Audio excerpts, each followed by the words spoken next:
भारत माता की हत्या आपने मणिपुर में की। आप बोल रहे फिर आप भारत माता के रखवाले नहीं हो, आप भारत माता के हत्यारे हो। आप भाषण नहीं सुनना चाहते हैं? आप भाषण नहीं सुनना चाहते प्लीज।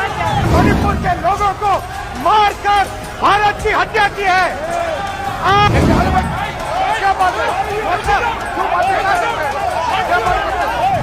आप देशभक्त नहीं हो, आप देश प्रेमी नहीं हो, आप देशद्रोही हो। और हर रोज जब तक आप हिंसा को बंद नहीं करोगे तब तक आप मेरी मां की हत्या कर रहे हो।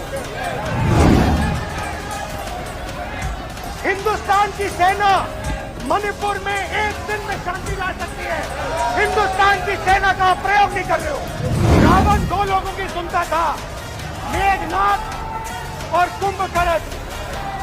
वैसे